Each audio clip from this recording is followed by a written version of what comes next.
1 जुलाई 2025 को जैसे ही कक्षा 1 से 12वीं तक के विद्यालय खुल जाते हैं, प्रार्थना हो रही थी और प्रिंसिपल साहब बच्चों को बता रहे थे कि किस तरह से ध्यान देना है, कैसे पढ़ाई करनी है। इसी बीच में वो बताते हुए उनकी नज़र पहुंच जाती है एक स्टूडेंट पर, और जैसी प्रार्थना खत्म होती है उस स्टूडेंट से स्पेशली बातचीत करते हैं।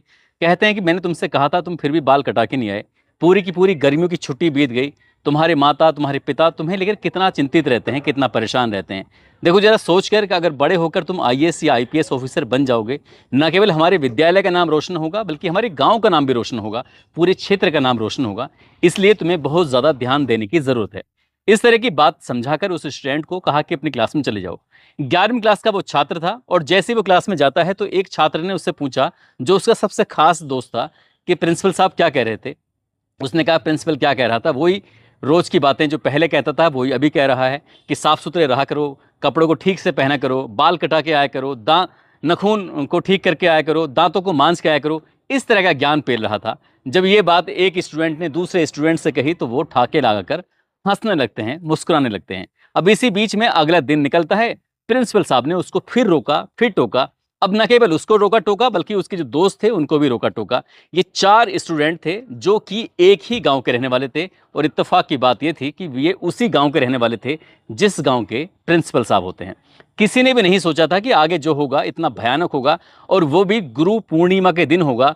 वो दिन जब कोई शिष्य अपने ही गुरुओं को सम्मान दे रहे थे, उनका गुणगान कर रहे थे, उनके बारे में बता रहे थे, अपनी अपनी कहानियां सुना रहे थे। और उसी दिन एक गुरु का जब कत्ल होता है तो सोशल मीडिया के माध्यम से पूरे देश भर में इस घटना को लेकर चर्चा शुरू हो जाती है। आज की इस कहानी के माध्यम से जानने की, ये समझने की कोशिश करते हैं कि आखिरकार उस प्रिंसिपल साहब की हत्या कैसे हुई और उसके पीछे के क्या कारण रहे थे।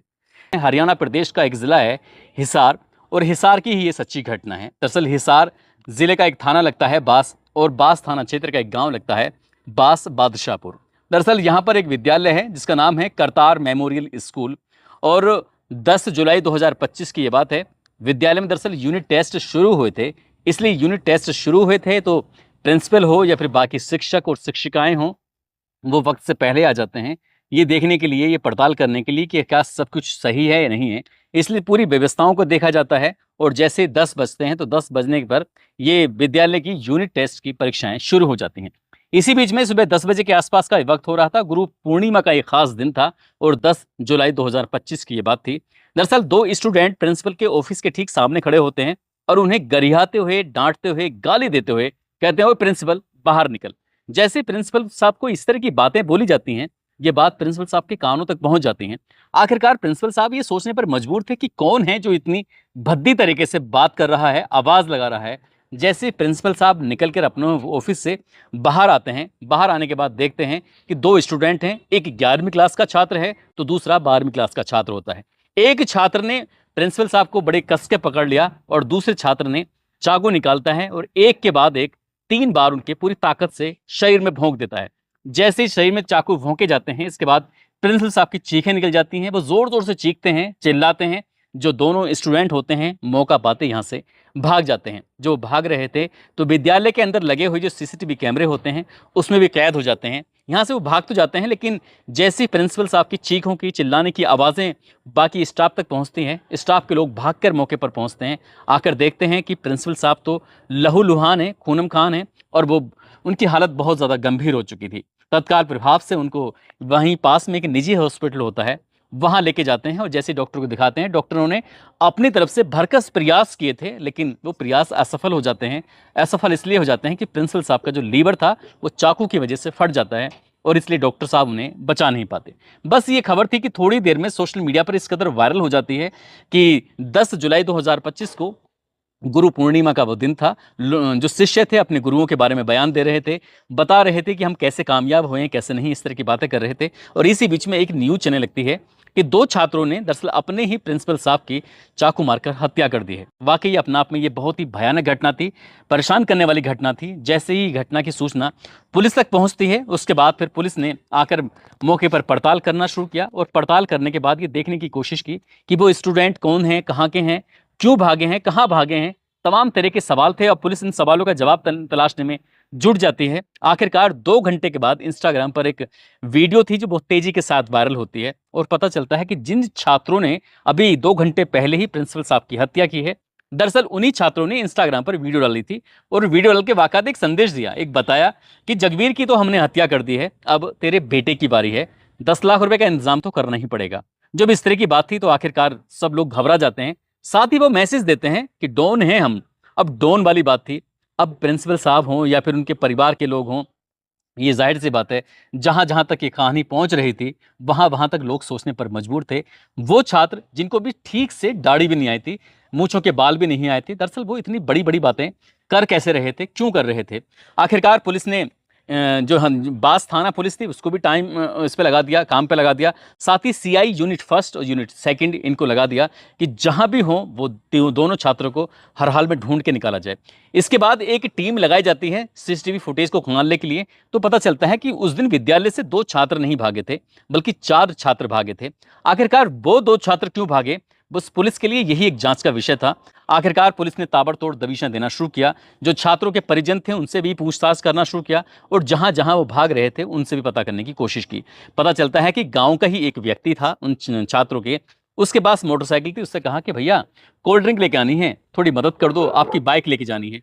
जैसे उस व्यक्ति से बाइक मांगी जाती है, उसने कहा कि कोई दिक्कत नहीं, कोई परेशानी नहीं है, आराम से ले जाओ। अब उन छात्रों ने उस बाइक को लिया और चारों के चारों इधर से उधर जहां मौका मिल रहा था वहां भाग रहे थे और ये छुपने की लगातार कोशिशें कर रहे थे। लेकिन उनकी कोशिशें उस वक्त नाकाम हो जाती हैं जब ये पता चलता है कि वो एक निश्चित स्थान पर, एक निश्चित जगह पर वहां छुपे हुए हैं। आखिरकार पुलिस ने दबिशें दी और साथ ही लोग ये जानने में जुट जाते हैं कि आखिरकार किसकी हत्या हुई है, क्यों हुई है। तो दरअसल ये पता चलता है कि एक गांव लगता है बास थाना क्षेत्र में पुट्ठी। पुट्ठी के रहने वाले होते हैं रिटायर्ड शिक्षक, नाम दयानंद होता है। उनके 3 पुत्र होते हैं। एक पुत्र का नाम जो सबसे बड़ा होता है राजवीर सिंह, जो कि दिल्ली में शिक्षक हैं, टीचर हैं। साथ ही दूसरा बेटा होता है, उनका नाम उसका जगवीर सिंह पानू होता है, उम्र जिसकी लगभग 52 साल के आसपास होती है। तीसरे नंबर का उनका बेटा होता है, नाम विजेंद्र सिंह, जो कि गांव के ही विद्यालय में विद्यालय चलाते हैं, स्कूल चलाते हैं।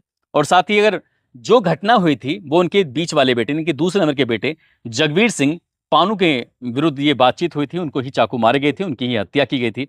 आखिरकार उनके बारे में जब जानकारी जुटाने की कोशिश की जा रही तो पता चलता है उनके 2 बेटे होते हैं, पत्नी होती है गृहिणी। एक बेटा जो बड़ा वाला है उसका नाम संजीव है, जो कि एमबीबीएस की पढ़ाई कर रहा है।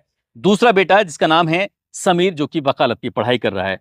इनका जो स्वभाव बड़े ईमानदार, बहुत ही ज्यादा शालीन व्यक्ति, और इन्होंने 2 साल पहले ये पूर्व विधायक के जो रिश्तेदार थे उनसे ही विद्यालय लीज पर लिया था। दरअसल करतार मेमोरियल स्कूल, उसको लीज पर लेने के बाद उन्होंने जिम्मेदारी संभाली थी कि इसको हम चलाएंगे। दरअसल कक्षा 1 से लेकर वो 12वीं तक का विद्यालय होता है और उस विद्यालय को ज्यादा से ज्यादा उसमें स्टूडेंट आए, इसलिए वो पूरी ईमानदारी, पूरी शिद्दत के साथ उसमें लगे हुए थे, काम कर रहे थे।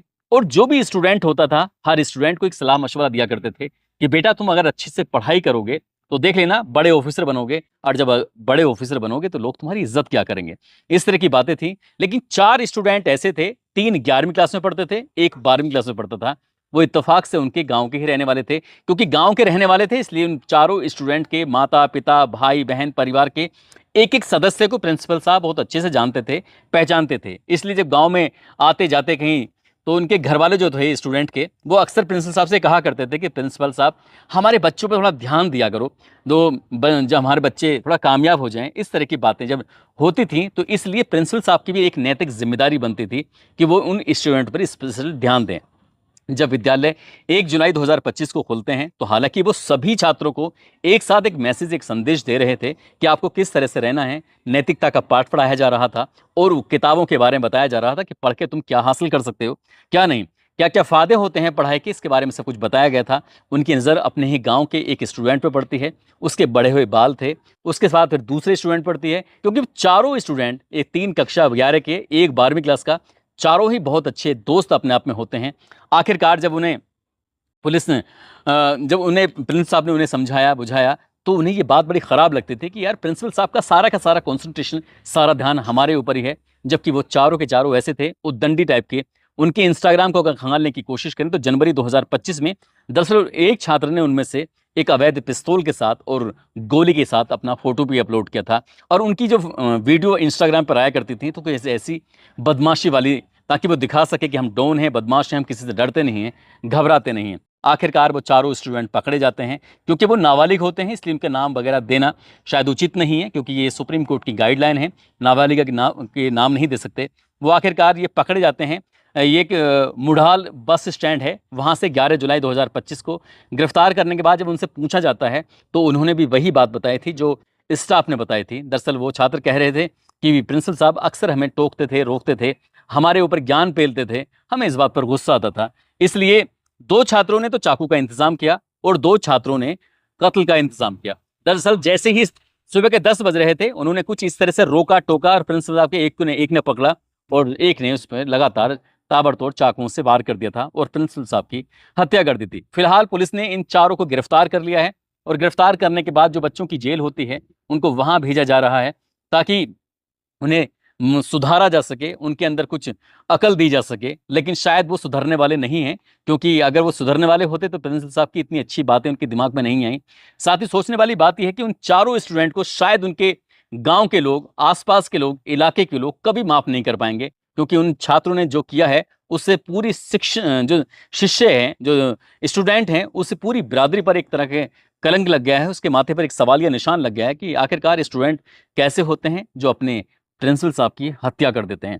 दरअसल न केवल उन्होंने प्रिंसिपल साहब की हत्या की, बल्कि छात्रों के प्रति जो विश्वास होता है वो शिक्षकों में विश्वास भी कम कर दिया है, सोचने पर मजबूर कर दिया है। वाकई शिक्षकों के साथ साथ माँ बाप की भी जिम्मेदारी बनती है कि अपने बच्चों को बचपन से लेकर ही सोच के चलें कि वो क्या कर रहे हैं, क्या नहीं कर रहे हैं, किसके साथ उठते हैं, किसके साथ बैठते हैं, वो कितना मोबाइल यूज़ करते हैं, मोबाइल पर क्या चीज़ अपलोड कर रहे हैं, सोशल मीडिया का कितना दुरुपयोग कर रहे हैं। कहीं ऐसा तो नहीं है किसी बदमाश के या किसी डॉन के इन्फ्लुएंस में आकर वो कोई गलत कदम तो नहीं उठा रहे हैं। माँ बाप की भी अपनी जिम्मेदारी बनती है ताकि भविष्य में किसी नए प्रिंसिपल साहब की या किसी नए शिक्षक की इस तरह से कोई हत्या ना हो। दोस्तों, इस पूरे घटनाक्रम को सुनाने का उद्देश्य किसी को परेशान करना नहीं है, किसी का दिल दुखाना नहीं है, बल्कि आपको जागरूक करना है, आपको सचेत करना है और एक बताना है कि जो शिक्षा के मंदिर होते हैं वो एक ऐसी जगह होती है जहाँ पर माँ बाप भी अपने बच्चों को भेजकर बिल्कुल पूरी तरह से निश्चिंत हो जाते हैं और बच्चों की भी अपनी जिम्मेदारी। एक दौर ऐसा था कि अगर शिक्षक ने देख भी लिया तो स्टूडेंट नज़र छुपा के भाग जाता था। अब इतना बुरा लगता है छात्रों को कि अपने ही शिक्षक पर वो हाथ छोड़ देते हैं, मार देते हैं, गोली चला देते हैं। ये वाकई शर्मनाक बात है। इसके लिए जो शीर्ष पदों पर बैठे हुए लोग हैं, जिनकी बातें ज़्यादा सुनी जाती हैं, उनको नैतिकता का पाठ ज़रूर पढ़ाना चाहिए। जाते जाते आज आयांश हैं, साथ ही राधिका हैं और मोक्ष डांगी हैं। आज इनका जन्मदिन है, इनको जन्मदिन की ढेरों सारी शुभकामनाएं, बहुत बहुत मुबारकबाद। कुछ लोगों ने नाम लेने की अपील की है, जिसमें कालीचरण यादव हैं, अभिषेक शर्मा, लक्ष्मण चौधरी, हरप्रीत सिंह, पवन राय, रंजीत पासवान, निर्मला देवी, देव आदर्श, डॉक्टर आलिया, प्रिया श्वेता, रेखा चौहान, नीतू गुप्ता, सीमा पारिक, यूनुस खान, राजेश त्रिपाठी, अंश यादव, रीना सिंह, यशवंत कुमार, अनीता परिहार, प्रवीण कुमार, राजदीप सिंह, शालू तोमर, नितेश श्रीवास्तव, उमेश जायसवाल। आप सब लोग अपना ख्याल रखें, सुरक्षित रहें। जय हिंद, जय भारत।